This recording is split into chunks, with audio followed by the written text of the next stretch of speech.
When you hear the word Fallout, what are the first things that come to your mind? Is it nuclear bombs?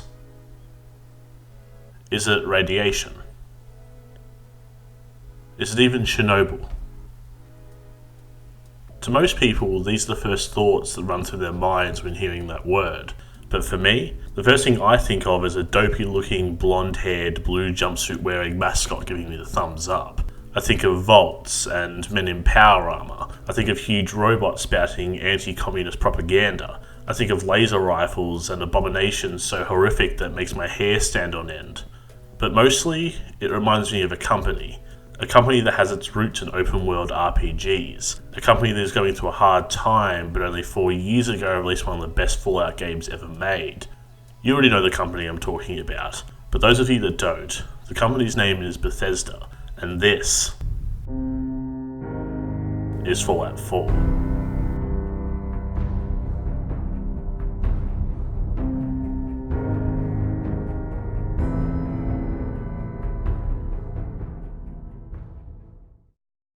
Now you're probably asking why I'm doing a review of Fallout 4 and not one of New Vegas or Fallout 3. Well, I've probably spent the most amount of time in Fallout 4. Even though I've played a lot of 3 and New Vegas, they aren't the games most fresh in my mind. And since I was playing Fallout 4 for my previous video and 100%ing all the achievements at the same time, I realised I have a lot to say about Fallout 4, and as someone who has spent a long time walking through the wastelands of Boston, Far Harbor and Nuka World, I've seen a lot of good things, and a lot of bad things.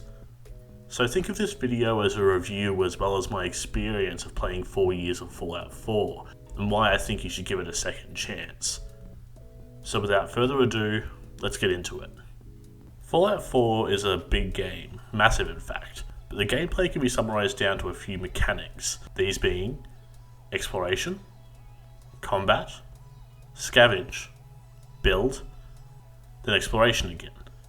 This is what we call a feedback loop.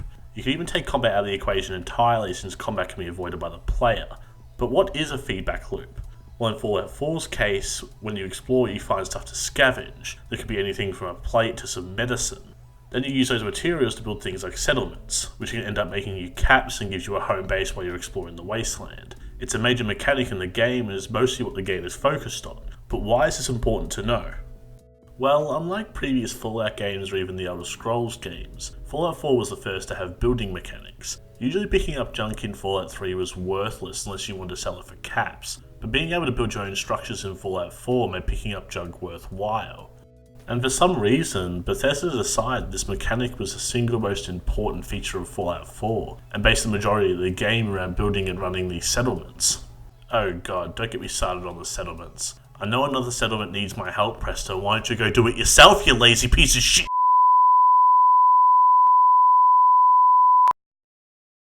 Anyway, I don't know why Bethesda decided this was the most fascinating part of Fallout 4. It's the equivalent of building Lego, but instead of building whatever you want, the game really allows you to build these crappy huts. And once you set everything up with running water and an overabundance of food for your settlers, all you get for all your hard work is being asked to help another settlement.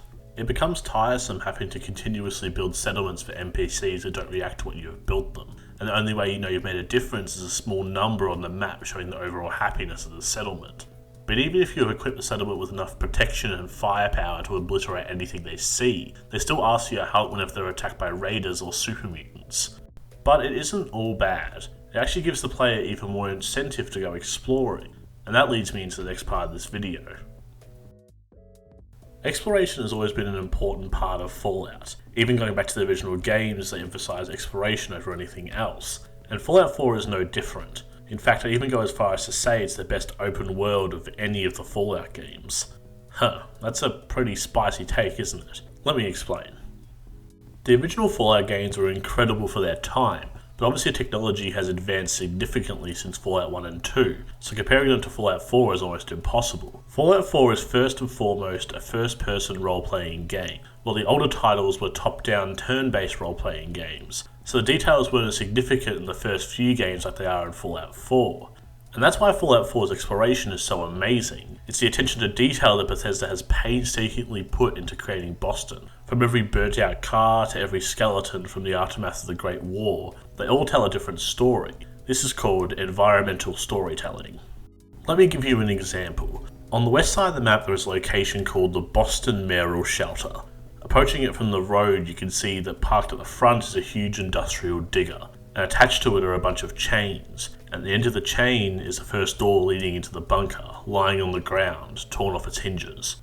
Inside, in front of the inner door, is the skeletons of people long dead, some of them appearing to be reaching for the door, while others have arms around each other. We can hack the terminal on the left to get entry to the inside of the bunker. Once inside, we can make our way down toward the elevator, fighting off some Institute synths as we go.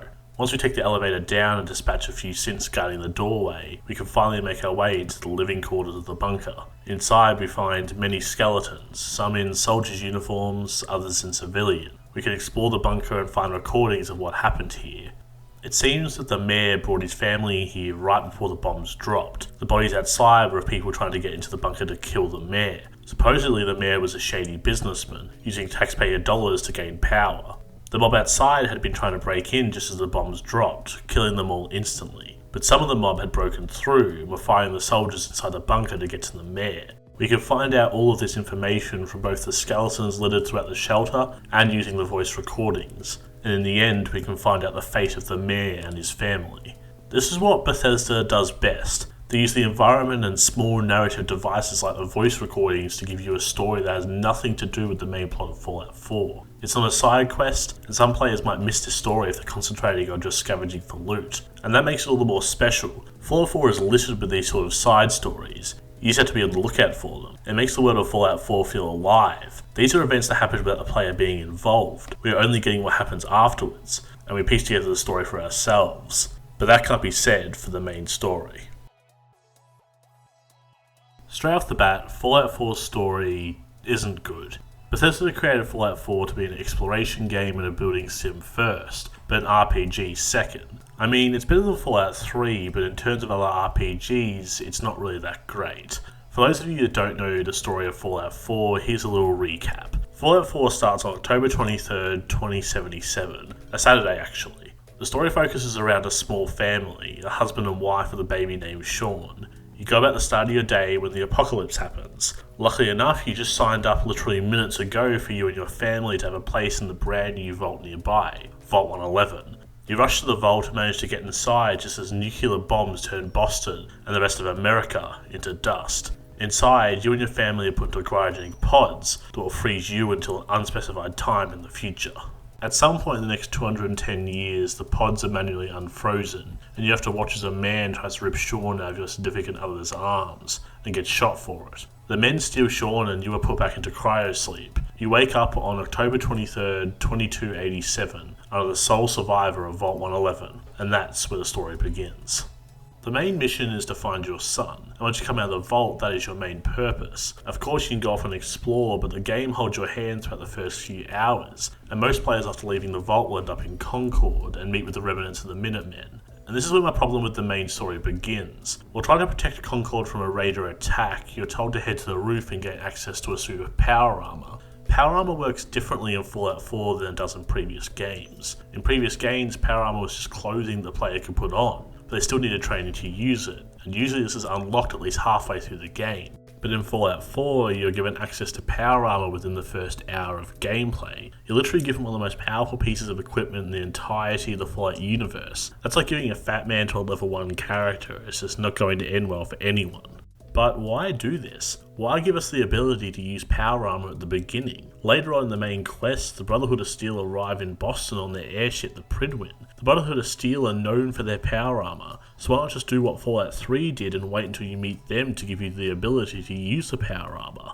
And that leads me to my next point. The rest of the main quest has you joining and picking a faction to side with, one of them being the Brotherhood of Steel, the guys that are known for power armor. So that gives you more incentive to join the Brotherhood, does it not? Anyway, back to the faction stuff. One of the other factions you can join is the Institute. These are the creators of the synthetics you come into contact with out in the wasteland, and some of them are so real you can't tell if they're human or synth.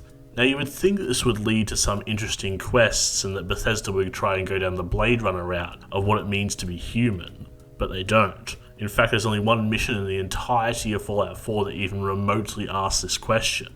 And that's upsetting. You spend the majority of the game hearing about how terrifying the Institute is, and that your best friend, your family, or your neighbours could all be synths.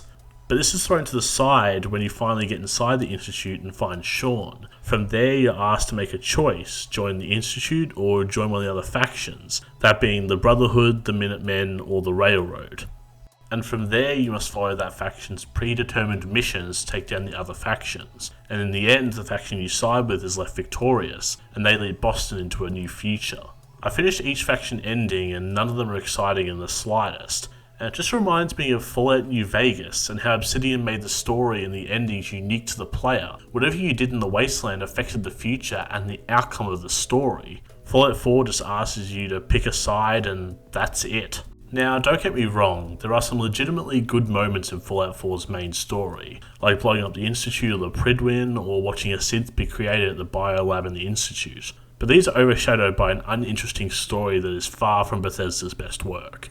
I've been talking for a while now, so I'm just gonna skip to the end. This video is too long already.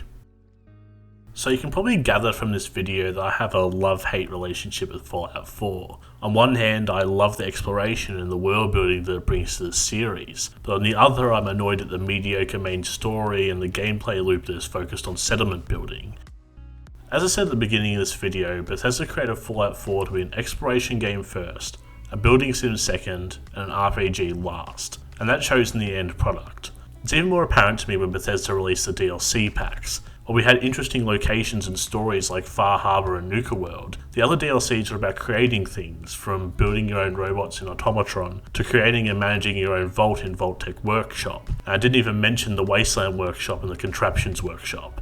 These were DLCs that nobody wanted, but the building sim part of Fallout 4 is so ingrained in the game's mechanics that rather than give us big interesting story DLC like in Fallout 3 or New Vegas, all we get is the ability to trap monsters in cages. Woohoo. But it isn't all bad. Fallout 4 might not be the best looking game, but it certainly has its moments. It may not be Skyrim with its snow-capped mountains and green forests, but there's still beauty in Fallout 4's world. From the hills near Sanctuary to the view overlooking Boston Bay, to the streets of Diamond City and the green wastes of the glowing sea. It's hauntingly beautiful. If there's one thing I can take away from Fallout 4, it's this. Bethesda can create incredible worlds to explore, and I hope they stick to that world building. That's why I play Fallout 4, to explore and find something interesting. But we didn't really have to wait long to see what Bethesda would do with the Fallout series after Fallout 4. Yes, I'm going to be doing a review of Fallout 76 next, and I think you'll be pleasantly surprised at what I have to say. And, as the saying goes, it's that war never changes.